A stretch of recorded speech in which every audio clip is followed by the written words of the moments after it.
Uterus postpartum. So you probably thought, no, Jessica, my uterus did all the work that it needed to. It helped contract and push my baby out. But postpartum, your uterus has a very important role to play. So your uterus postpartum actually helps control your bleeding and your clotting. And so it's something that we're really going to be checking. Now, like any muscle, like your uterus, if it's nice and firm, that's an indication that it's working. So think about like your arm muscle. If it's nice and tight, we know that it's working, it's doing what it's supposed to. So we're gonna be checking that. How we're gonna be checking that is by checking the top of your uterus. So you may hear us call it the fundus because that's what the top of your uterus is called. And the nurse is gonna come in and rub on it, and it should be nice and tight because it's a muscle that's working, controlling your bleeding and your clotting. And you may hear us call it as like, it's firm at U. So that means that it's at your umbilicus, your belly button, and it should go down 1 finger width every single day postpartum. So if you thought you're gonna have your baby and you're gonna look super small right away, that's not what happens. You're actually gonna look pretty swollen, even pretty pregnant still happening once you go home. And I think that's important to know because sometimes we think one thing and that's not what ends up happening. So your uterus is controlling your bleeding and clotting postpartum, and it's going down 1 finger width every day. So we're gonna come in, rub on your belly, make sure it's nice and firm, and you may hear us say it's U-1 or something like that. Now, your uterus should be in the middle of your body. And if it's not in the middle of your body, it could be for a couple different reasons. If you had a C-section, it could mean some kind of internal bleeding that is pushing your uterus over. It could also mean that your bladder's full. So right next to your uterus is your bladder. And as your bladder starts filling up, it may start really pushing on your uterus. And we'll get to postpartum peeing here in a little bit. But sometimes postpartum, you don't actually feel that you have to pee. There's a lot that just happened down there, whether it's a vaginal delivery or a C-section. And so sometimes you don't feel that you have to pee right away. Or you may have a really hard time peeing or emptying your bladder.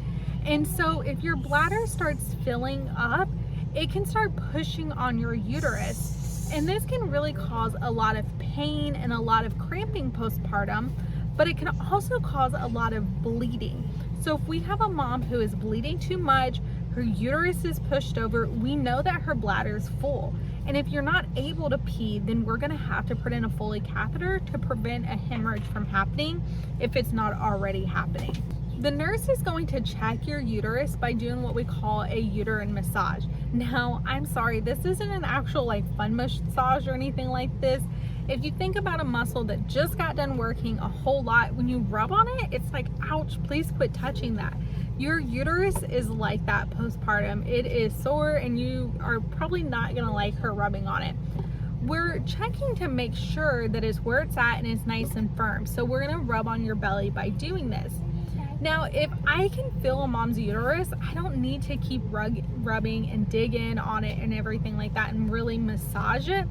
Some nurses I know do a massage every single time. And so you can tell the nurse that you don't want a massage, that you're fine with her assessing where it's at, but you don't want it like massaged and dug into. And that's something that we're able to do. Now, if it's not firm and we need to massage it to help it tighten back up, because that is like the first step to be able to help it tighten up, then we're gonna have to do that as like a safety reason. One of the things you can do to really help with this pain that you may have when we're rubbing on it is to go pee beforehand. So like I talked about, your bladder being right next to your uterus, if your bladder's filled up and someone's pushing on your uterus, that's not fun. So go pee before this. And then also taking a deep breath in, we're gonna rub and take a breath out as we're rubbing or assessing where it's at. And those can be things that can really help with you having pain while we're doing a uterine massage. If your uterus doesn't tighten up with us doing a uterine massage, we can give you medications to help with this.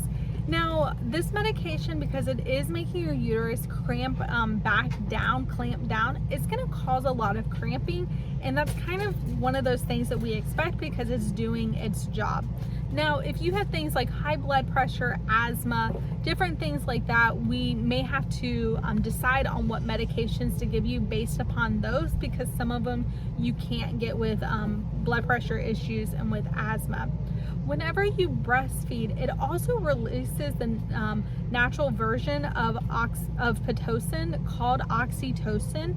So whenever you breastfeed, it can make your uterus cramp really bad, or clamp back down, making you cramp. So going pee before you breastfeed can be helpful. Most of the moms inside of the United States anyway, we give postpartum some Pitocin to help prevent that excessive bleeding from happening. And so that may be one of those things that they offer you postpartum. And if it's something that you don't want to get and you rather just have your bleeding monitored or maybe just breastfeed, that's a conversation to have with your doctor or midwife.